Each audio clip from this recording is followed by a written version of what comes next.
What's going on, everybody? Welcome to another Angle of Pursuit live stream. It is the NFL. It is week 7. We will tweet this out, share it around. If you have fantasy football questions, feel free to leave them as you hop into the show. We are here to get you set for our week 7. There's a lot going on. There's some running back drama. There's some wide receiver drama. There's some other wide receiver drama. So we'll try and address as much as we can. Like I said, if you have questions about different scenarios, if you have betting lines, stuff you're interested in, don't hesitate to leave us, and we will address it as it pops up. But Brian, before we do any week 7 analysis and look forward, and obviously there's a lot to be excited about this week, a lot to be nervous about this week. Let's talk Antonio Brown. Both of us, I think, were pretty like, oh, he's probably not going to sign. And I don't know for you if that's changed. Like, obviously he signed with Tampa Bay. It's a 1-year deal.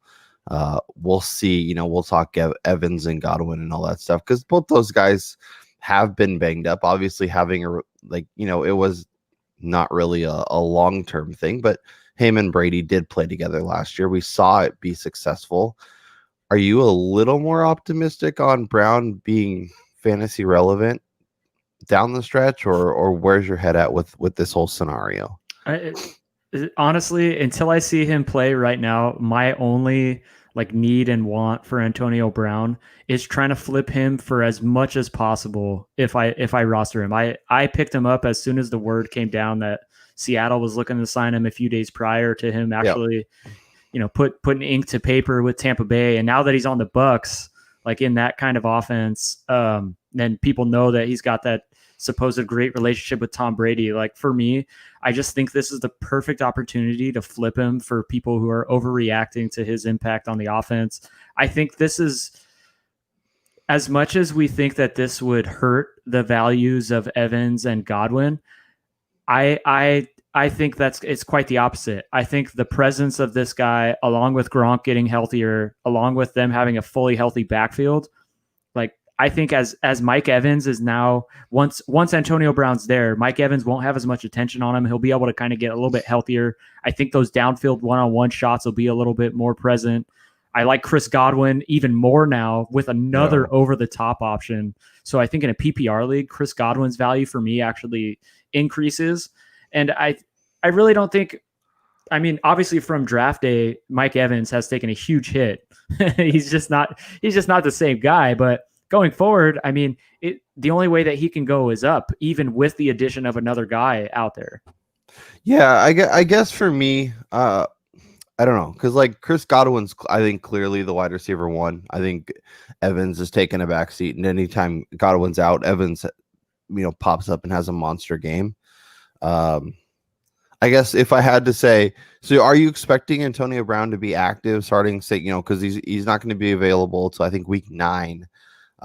Once that happens, do you expect him just to be on the field and playing every game down the stretch, assuming he doesn't get hurt? Yeah. We saw it last year when he sat out basically the first few games of the year because he didn't want to play for the Raiders. And then he jumped right into the Patriots lineup and boom, 5 catches, 40-something yards, touchdown in the first half. I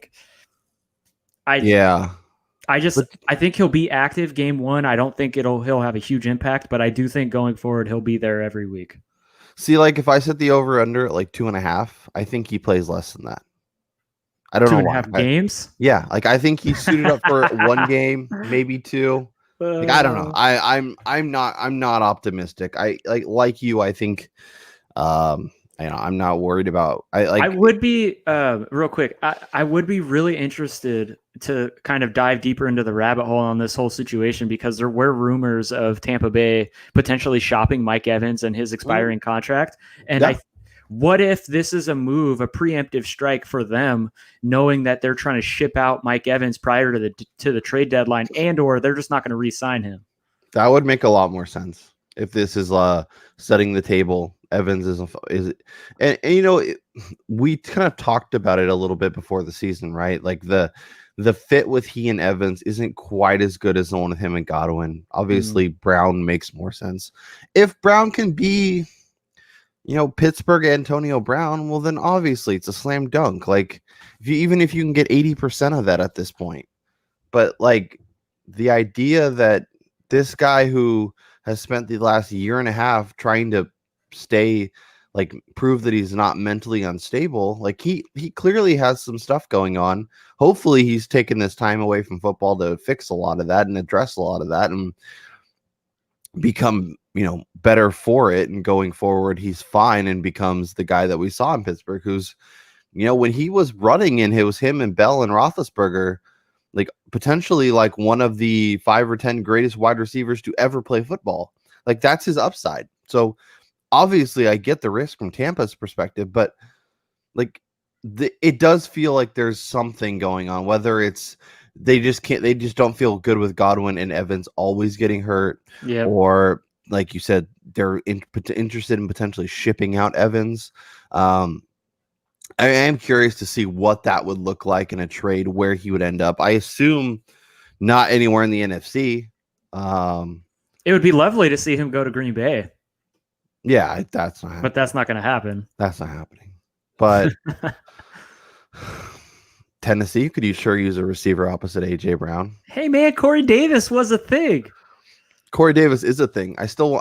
Honestly, I want them to call New Orleans. We could talk about that Michael Thomas situation real quick and stay in the division. Because that Michael Thomas scenario is very bizarre. That is not a good. And if we could do Corey Davis and a pick and some other stuff to get Michael. So are you if you have Michael Thomas, are you gonna see what happens? Are you gonna obviously they play in the morning game, so we should hear soon, but I don't feel good about Michael Thomas. The leagues that I have him in, he's already on the bench, and I'm figuring out what my other options are going to be. I think at this point, because he was probably your first round pick, or you had 112 or 110, and then you took him as the first pick in the second round. I think at this point his value is so depressed because of his lack of presence on the playing field. You really can't get anything for a return right now. So you have to hold. And then the most recent news that he's going to miss next week too, more than likely. I just think that the return, if you were trying to trade him, is so little that it's not worth trying to flip him. And if he does come back, and this really is just all kind of, scuttlebutt that's from somewhere outside the organization, as Sean Payton said, that's why they're not inside. And he comes back and he's fully healthy and he goes back to that 10 target guy for Drew Brees, then you're sitting pretty. And if you've been able to kind of weather the storm up to this point, and you're, sitting at 500, a game under 500, and you're still in the playoff hunt, I think he's going to be a huge addition for your fantasy roster going forward, if that is the case. Yeah, I'm more optimistic on Michael Thomas. I would be the person. I'm gonna go knock on some doors and see if I can't get a trade offer, especially if he misses today. Oh, yeah, no. He's not playing today. He's out. It's officially official. Yes. Okay. Him and Emmanuel Sanders. Yeah. Good. So Alvin Kamara's got 19 targets coming his way, right? Yes, just like I said on our bet show, this is going to be the surprise under. This is going to be New Orleans running the ball 40 times. You're going to see Latavius Murray get upwards of 15 carries. We probably, unfortunately, see the freaking Taysom Hill bull crap that they like to run. Maybe a couple fumbles out of him, but I just think this is going to be an ugly game. It's going to be on the ground, and New Orleans will keep this low scoring. So Taysom Hill's over-under for rushing is 12.5 yards. Oh, I'd take the over today. At BetMGM and FanDuel. He's 3-1 to score a touchdown. He's 25 or 28-1 to score 2 touchdowns. I wouldn't be so optimistic with the 2 touchdowns. I would take the 3-1 to score, though. He's between 15 and 20-1 to score the first touchdown. I like that. So those are just things to think about. Might be, like I was mentioning before the show, I haven't dug deep yet on my I haven't actually placed any of my wagers for this week. I'm still trying to figure out where I want everything to sit, but let's see. Alvin Kamara rushing yards 60, receiving receptions. Here we go. Over under 6.5. The under is plus 115. The over is minus 154 over at BetMGM. So it's some heavy juice, but I also feel really good about it. So I will say that we thought it was a smash spot 2 weeks ago as well, with him seeing receptions, and they utilized Murray a lot more than what people had thought. And I think it's gonna be a very similar case this week. But the absence of both Thomas and Sanders plays into Kamara seeing a little more time on the outside in the slot and stuff like that. Yep. Over under still sitting at 50.5, which I think is interesting. 51 at I don't even know what this is. MetaBet. I don't know what that is. Must be a Midwest thing. Let's talk some running backs. There's three guys three stud running backs that are going to miss time today.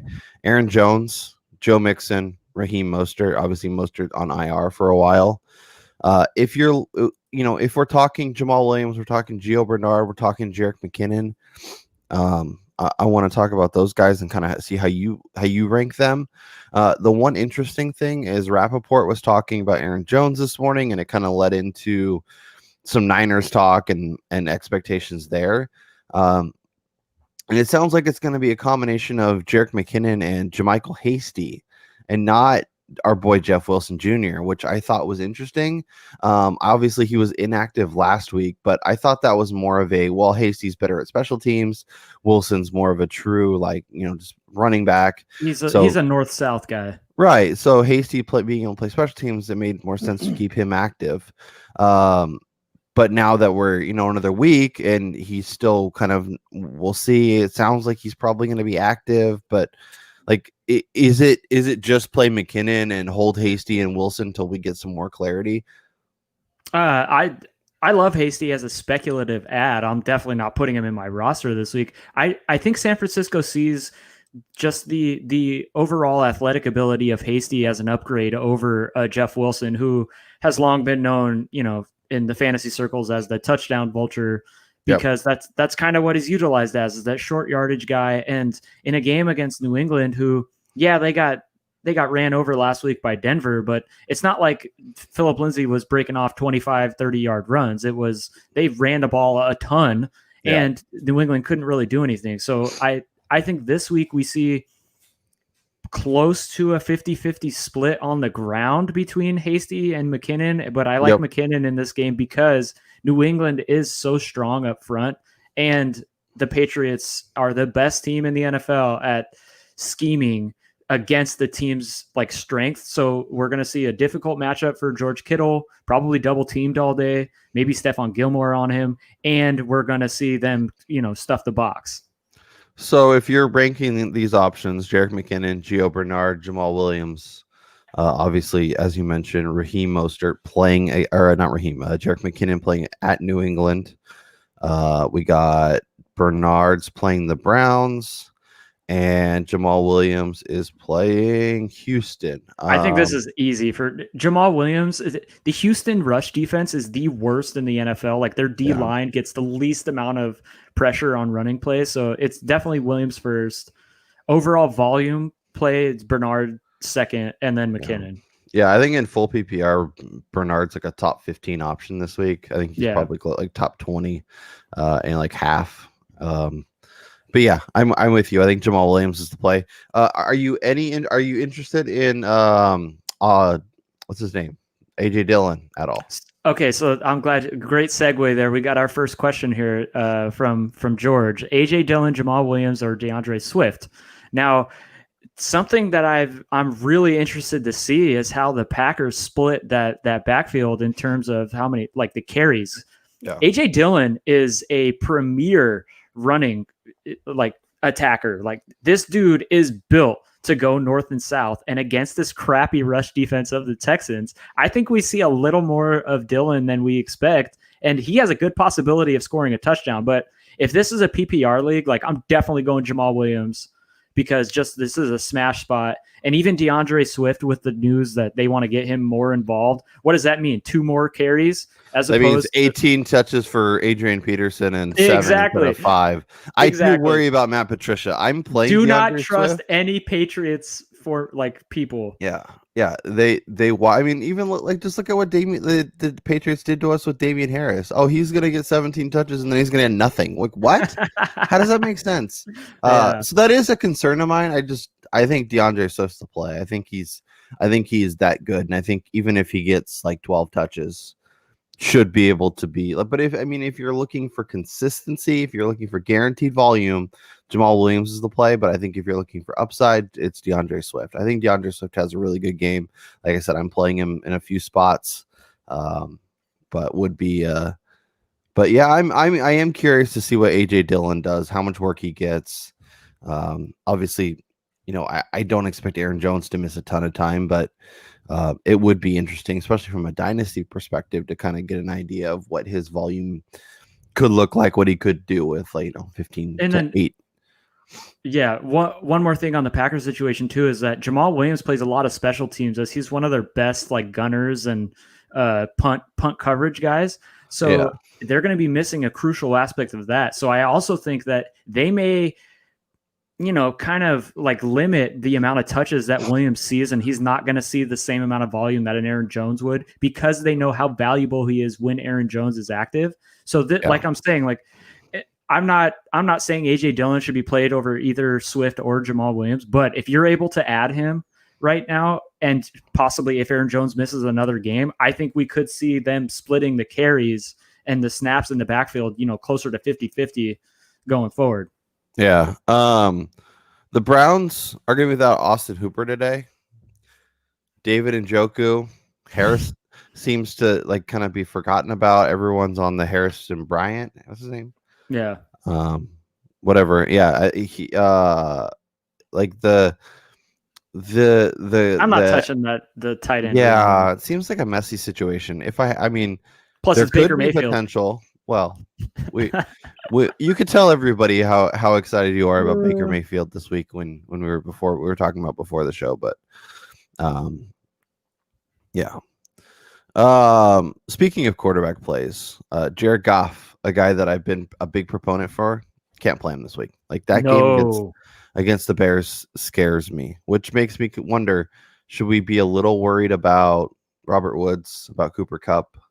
I was talking to a friend about potential tight end options, and we were talking about the Browns guys or Gerald Everett, who in terms of what the Bears do, like they're really, really good unless it's play action, and a lot of the play action that the Rams do comes off of basically play action, tight end pass down the middle. So if you're looking for a home run threat, I think Gerald Everett makes sense. We got a couple questions rolling in, Brian. Let's address these. We got to start to Josh Jacobs, Todd Gurley, Darrell Henderson, Gio Bernard. We were just talking about Bernard's potential upside. Juan, can you guys drop scoring formats in the comments? Uber important. It does a lot, because honestly, I'm fading Jacobs this week against that Tampa Bay front, knowing that they're going to be without Trent Brown on the outside, and Tampa Bay is just going to be so aggressive up front there. And the other 4 guys were in COVID protocol, so it's not like they've been fine. I'm worried about the Raiders, and I'm worried. Like, I think if if the Raiders are competitive in that game, I think it's a big Derek Carr game. I think he throws for 300. I think Ruggs is making big plays, Darren Waller, all that stuff. So Bernard and I like Gurley in this matchup against Detroit. Yeah, because Detroit's another team who they do nothing in terms of limiting the opponents, creating like yards out on the snap in the running game. And we've seen Gurley last week saw his league high best season's amount of touches. It was 20 plus touches last week. And if Atlanta is rolling like they are, they got their healthy guys on the outside and Julio and Calvin Ridley, which takes away the team's ability to, stack the box, bring an extra defender down there. I think Gurley has a great shot at scoring one, even possibly 2 touchdowns again today. Yeah, I mean, Detroit's currently allowing the fifth most fantasy points to running backs. So Todd Gurley and Bernard, I think, especially since it's Oh yeah. PPR, makes a lot of sense. Like I like Henderson a lot for going forward, but that matchup against the Bears does concern me. Now at receiver, Brian, Amari Cooper, Chase Claypool. It's an interesting spot. Andy Dalton obviously looked less than ideal last week, but Amari was still able to go off. Now I guess where are you at with your Cowboys and should we be considering sitting a player like Amari Cooper? So if this was, let me just say, if the weather was better, this is going to sound completely ridiculous, but if the weather in Washington was good, I would say play Chase Claypool. But because the weather in Washington is going to be terrible, and Amari Cooper's main like designed routes are quick slants, he's beating guys off the snap, so it's short passes. I really think that Andy Dalton is going to have to lean on a guy like Cooper, Dalton Schultz, and Zeke out of the backfield this week. So I would be going Cooper, especially in a PPR league when you know Deontay Johnson's back for Pittsburgh. So now there's three guys on the outside that Roethlisberger can look to, and they still got Connor back there. I really think Cooper gets funneled the attempts by Dalton today. Yeah, I mean the Titans defense isn't great against opposing passers. Like they allow a lot of yards. They tend to tighten up when they get in close. But they'll allow yards. But yeah, the return of Deontay Johnson, I think, is going to be interesting. Obviously, Claypool, being involved in kind of those, rushing plays when they get in close, having a chance to score there is a nice little balance. But yeah, I still think it's Amari Cooper. I think he'll get so much more consistent volume, even in a quote unquote, weather game. Oftentimes, I like the offensive player because they can make the cut. The defender doesn't know when the cut is coming. They'll fall over, and then the receiver's running down the field wide open and touchdown. Full PPR, Claypool or CeeDee Lamb, another Cowboys receiver. And don't forget about little Cooper Kupp. Oh, Cooper Kupp's in there too. So I guess which one are you starting? If you're looking for the boom, I'm probably going to go Claypool in both of these situations. Like if you need the big play, like Claypool is the guy that offers the biggest potential. Yeah. I mean, if he's truly taken over as that wide receiver one in Pittsburgh, like this is a good matchup for him. But I think they're going to spread it out. Like Ben's never been I guess with Antonio, but like he's fine. Like giving here's a few targets. Cooper, like that we were talking about that Bears game a little bit, like Cooper Kupp, like that should have opportunities, especially off of the play action. But I'm also worried about Jared Goff's kind of potential upside. And so even if he, maybe 4 or 5 catches for 40 yards, maybe he gets a touchdown.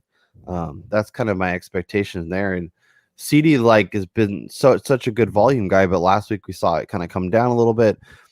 I do expect things to get better for Andy Dalton. I think that was a bad kind of just overall welcome back game, but I think Claypool's the answer here. I think he offers the best matchup, the safest floor, and the most upside.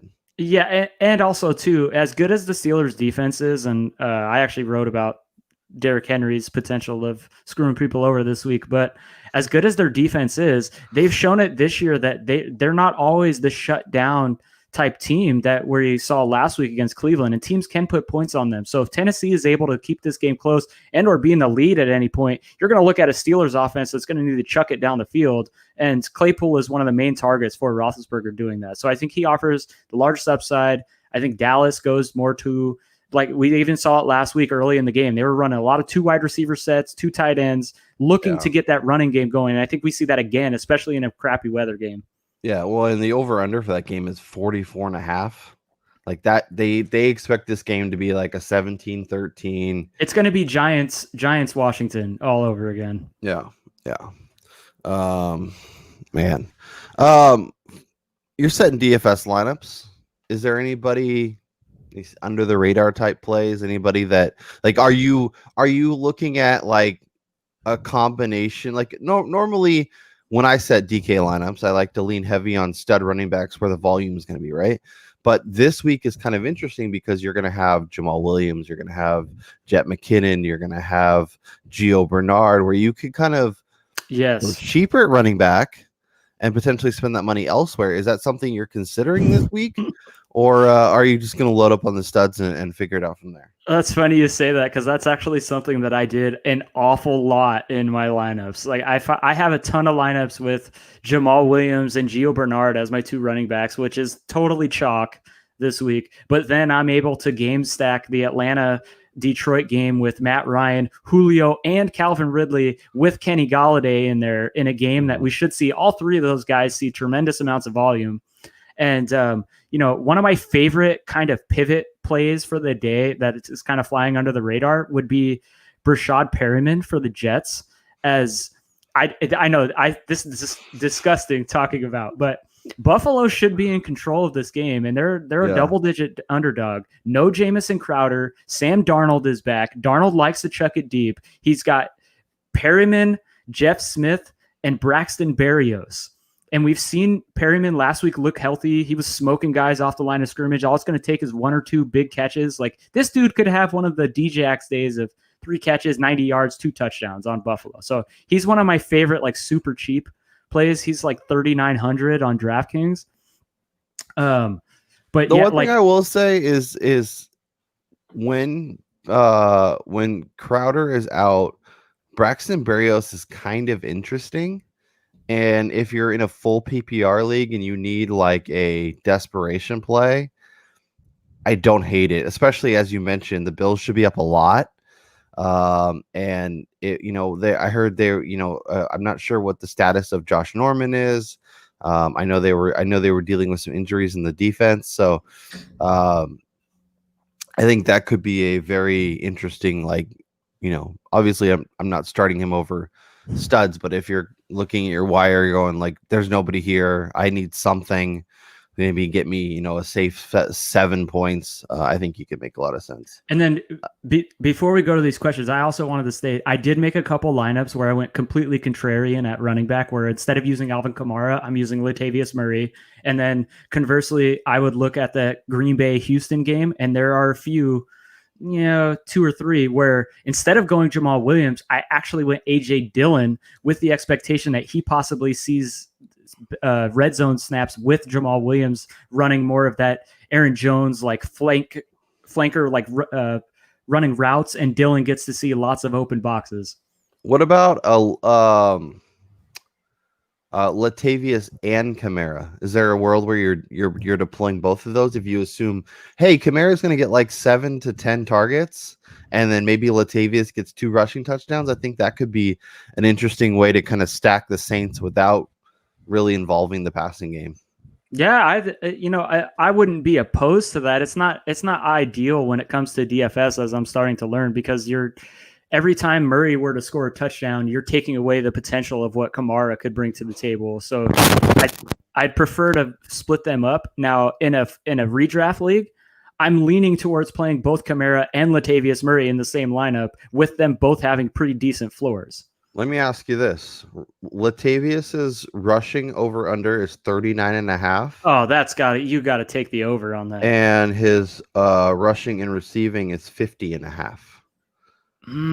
I don't know how involved he's going to be in the passing game. I will say, I think New Orleans will lean even heavier on the passing game or running game after this morning, seeing that Dante Jackson and Eli Apple are going to be active for Carolina, and Traquan Smith and Marquez Callaway and Deontay, what the heck is that guy's name? The little dude for New Orleans. Lewis. Deontay Lewis. Like, that's their targets on the outside. Yeah. This is going to be a ton of Kamara and Murray, by the way. All right, we got a couple of questions. Let's run through them and then we can get back to our nonsense. I have Kenyon Drake, Josh Jacobs, James Robinson, Jamal Williams, Antonio Gibson, and Gio Bernard. He needs to start 3 of them. First of all, that's a heck of a that's a group of running backs to pick from. Obviously, it's nice to be able to add people like Bernard, add people like Jamal, and then so we already mentioned we're not huge on Kenyon Drake this week. I mean, not Kenyon Drake, Josh Jacobs. Josh Jacobs. Worried about that offensive line. Obviously, down Trent Brown, but a bunch of their other guys have been in COVID protocol all week. In a really bad matchup against a really good Tampa Bay rush defense, so he's out for me. We're looking at is Kenyon Drake what we saw last week? Did he break out, or was that going to be a fluky game? Because that was against the Cowboys, people. Yeah, so the Cowboys suck. My Cowboys are terrible. Facing Seattle this week.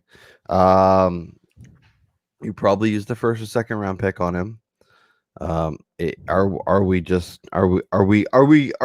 he going in? Is he one of the three for you? No.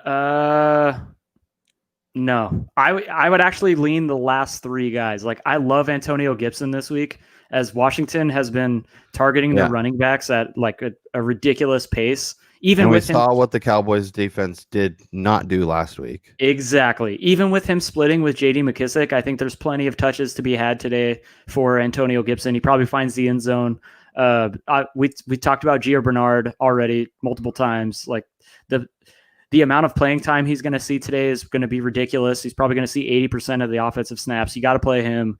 And honestly, in the game with over 56 point implied total, you got to play Jamal Williams. The other matchups are just too bad to hope for a good like ceiling play. These other guys offer tremendous value. Yeah, like James Robinson is somebody that I'm interested in, but the Chargers have been so good against the run.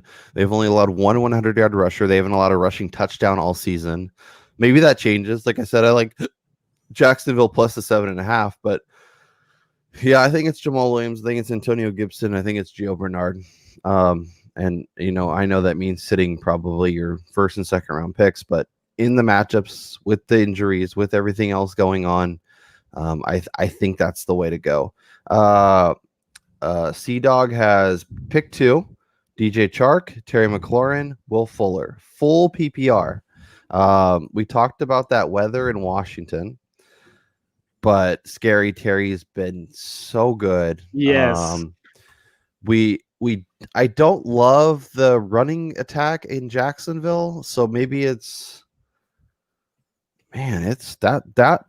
good. I think for me it's easy. Go for it. Who is it? It's Terry McLaurin and Will Fuller. You got to play the guy on the Texans who they're playing the Green Bay Packers, the best offense in the NFL. Houston's going to have to put points on the board. Will Fuller is still Deshaun Jackson's el numero uno, regardless of who's getting more points right now. And then, like you said, Terry McLaurin, he's the only option on the outside for Washington. He's still seeing 7 to 10 targets at minimum, even in crappy weather. Like, he should be able to take full advantage of this terrible Dallas pass defense. Yep. I'm going to agree. Yeah, Will Fuller is having the season many predicted. I was wrong. So far, Brandon Cooks is still doing things, and in the end of the day, as long as he outproduces Will Fuller come season's end, that's all I care about. Jerick McKinnon or Gio Bernard? I think it's Bernard. I feel safe. I feel safer about him. I feel like the matchup's much more beneficial, and I think the Browns win that game pretty comfortably, and I think that means a lot of Bernard in the passing game. A lot of check down city, and as you mentioned with New England, they got ran over last week, but that's not really indicative of who they've been this season. And I think they fixed that a little bit this week. Yeah, I'm leaning Bernard. He's one of my favorite plays this week. Yep. Man, we got some dilemmas. Any dilemmas you're dealing with this week? Anything you're trying to figure out? Heading into week 7 with some of your lineups? Well, I know in one lineup. Hold on one sec. Trade Michael Thomas, get DJ Moore and David Johnson. Oh, hell yeah. He has DJ Chark, Will Fuller, Terry McLaurin, Allen Robinson. Yes. As good as Michael Thomas is, as good as he is, this offense in New Orleans can obviously operate without him. And unless he were to come back and immediately step into the 12 to 15 targets that we were accustomed to him seeing and put up numbers, the value that you're getting with DJ Moore and David Johnson, I think, is more beneficial to your team than Michael Thomas. I guess my question is because like you're fine at receiver, like you're loaded. So like waiting for Thomas's return doesn't seem like a huge struggle there. If you need running back plays and David Johnson becomes the guy that you're starting basically every week or almost every week, I'd be a little more inclined to do it. But if you're fine at running back, or you can trade Michael Thomas for a guy you actually want to play over the long haul, that's what I would be doing. Just because I don't know that you're ever going to play DJ Moore over Chark, over Fuller, over McLaurin, or over Allen Robinson. Where if Michael Thomas is healthy, you're playing Michael Thomas over a few of those guys. So if you need running back help and David Johnson is the best you can get, then it's a fine trade. But I wouldn't be doing it. Okay, personally. and then he has a follow-up because 3 of the 4 backs are hurt. He's got Miles Sanders, Austin Eckler, Raheem Mostert. I mean, yeah. Again, like I like the value. I think it's dependent on where you are in the standings right now. If you're on the outside looking in, you got 1 win, maybe 2 wins, you probably pull the trigger. But if you're 4-2, probably not. And unfortunately for many of us, Robbie Anderson's the wide receiver one. Although I've heard Robbie Anderson to Green Bay might have legs, which I think is kind of interesting. And then in theory would open up the door for DJ Moore to be kind of that guy again. But we'll see. Oh, he's tied for first. No. Oh yeah. Wait, hold it. I know it sucks, but Michael Thomas, if he gets back the second half of the season, looks like the wide receiver 1. He's going to be a reason why you win fantasy championships. Shit, go out and sign Tony Pollard and play him in your RB2 spot today, because he'll probably see 6 to 8 touches. A.J. Dillon or Jermichael Hasty or any of these guys. Yes. Got a couple more questions. David Montgomery, or no, wait, Montgomery or Fuller? It's a PPR in the flex. So yeah, David Montgomery against the Rams. Or Will Fuller. I think it's Will Fuller. Will Fuller. Yeah, that matchup is difficult for the Bears. So 7 to 10 targets. The Rams defense is pretty good against the run. We got to pick 2: Gio Bernard, Joe Mixon, Justin Jackson, or Brandon Cooks. 1 running back, 1 flex. So is Brandon Cooks starting in the flex over any of those running backs for you? Not the only one I would have over him is Gio Bernard. Okay, so Gio and Brandon Cooks is the way to go. Yeah, that's what I'm thinking too. That game total is too tasty. Yeah, and I like Justin Jackson's fine, but nah. Okay, let's keep it rolling. 10-team PPR. Cooper Kupp, Cole Beasley, T. Higgins, J.D. McKissick, Traquan. 1 spot, isn't it T. Higgins? Oh, T. Higgins, dude. We T off on the Browns D today with T. Higgins. That dude was gonna, even if they put Denzel Ward on him, he's gonna tower over him by like 5 or 6 inches. T. Higgins is the dude. This dude should be in your wide receiver spot now. Like, obviously he was signed off waivers, but T. Higgins is a legit wide receiver 2 going forward. Like, you'd start Jerick McKinnon this week over David Johnson if you had both of them, right? Because I think I would. Wait, what is it? If you who would you start this week, David Johnson or Jerick McKinnon? Because David Johnson. David Johnson. Oh, okay. Because he said he picked up McKinnon and he was going to start him in his RB2, and I think that's I think it's like, a good. Yes. Yeah, it's a solid play. Like I don't know that but I also don't know that I love David Johnson very much either. So, Tyler Boyd or Chase Claypool in full PPR? I'm going Tyler Boyd. I think it's Tyler Boyd too. Like Claypool, obviously, like we've seen his upside, and like I mentioned, the Titans defense isn't great, but the return of Deontay Johnson, I'm really excited to watch that game and just see kind of how the volume breaks down. I think there's a lot of potential for a lot of receivers to have big days today. But I think Juju's still a factor. I think Deontay Johnson will be involved. And then I think Claypool's kind of that 2B, and we'll see. I will say it is interesting seeing how last week we saw the games get back to normal with the totals all kind of creeping back under like we had anticipated. Like, it took a while for the defenses to get to get into the scheme of things. Offenses are no longer just playing 7-on-7 drills out there, and a lot of these extremely high team totals are going to start going down going forward. Yep. Yes. Put Jamal Williams in your lineup. No, yeah, I think he's a safe play. I think you should see plenty of volume in a good matchup. Depending on who you're starting him over, obviously, that will make a difference. But from a safety standpoint and from a trustworthy standpoint, he should be fine. We're still in on Terry McLaurin. He's been that good. He should see plenty of volume, and in rainy games, it actually affects the defender more because the receiver can come back to the ball.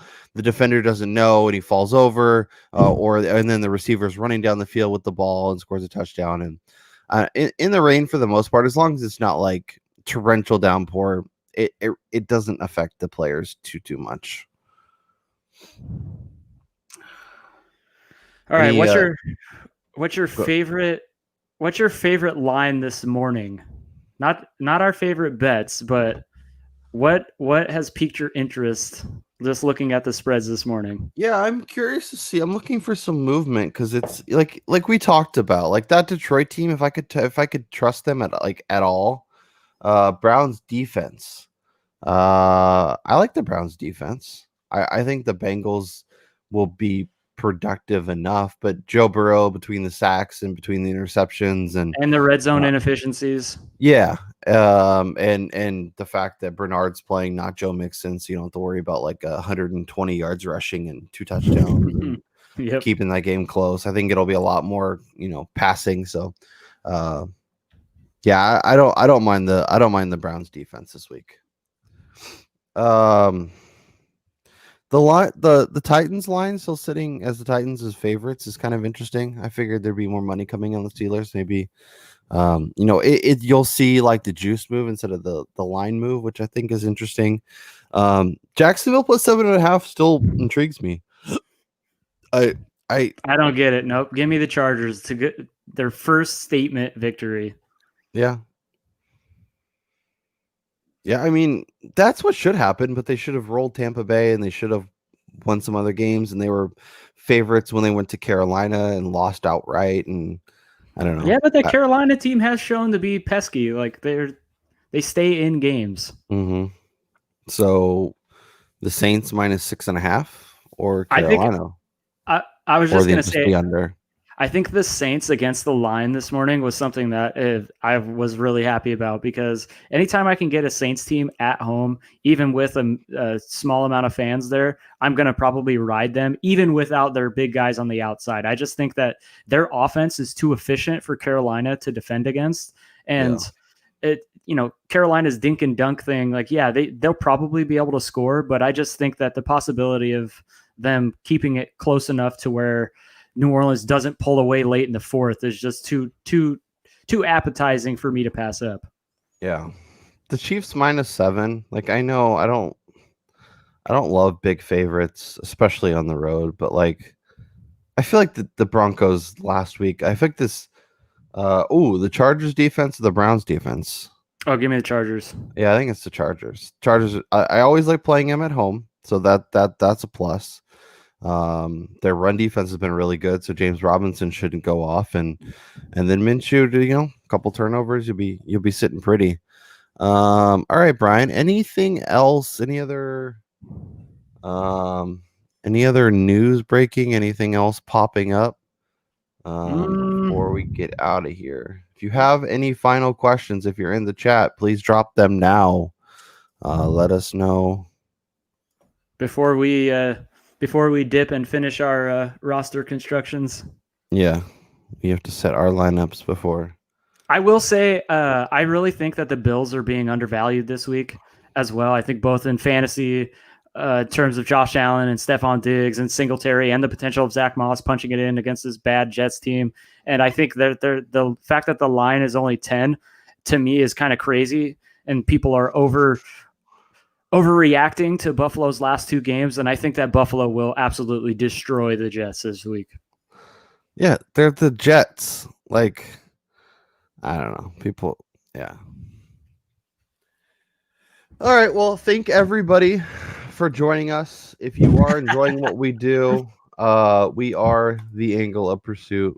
We are on YouTube. We are on Stitcher. We are on Spotify.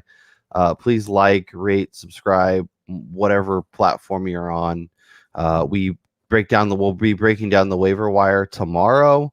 That will be up usually Monday night, Tuesday morning.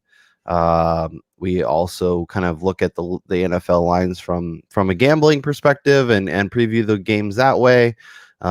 Usually Thursdays. We also talk NASCAR. Brian, we got a race here in a couple hours. I was unable to get my Joey Logano wager in, but I might look to see what our old friends Bovada have for that, and maybe I'll take a nibble. Okay, one last question, real quick. Sure. Mike Evans, Cooper Kupp, Antonio Gibson, or Justin Jackson? I'm assuming it's going to be one person, and if it's a full PPR for me, it's Antonio Gibson. Yeah, I think Gibson's is the answer. Evans, like I want to be excited about Evans, and I'm playing him in a couple leagues, but if I had to pick one, it's not like Kupp terrifies me. Kupp could have 7 catches for 30 yards, and maybe in a PPR league that's fine. But I think Antonio Gibson offers both the safest floor with upside and potentially scores a touchdown or two. All right, Brian. Thank you, everyone who joined us. We're here every single Sunday morning. Bring your questions. We're here to help. We will give you our advice. We may not always be right, but we have reasons for what we do. For Brian Twining, I'm Kyle Robert. We'll talk to you guys next time.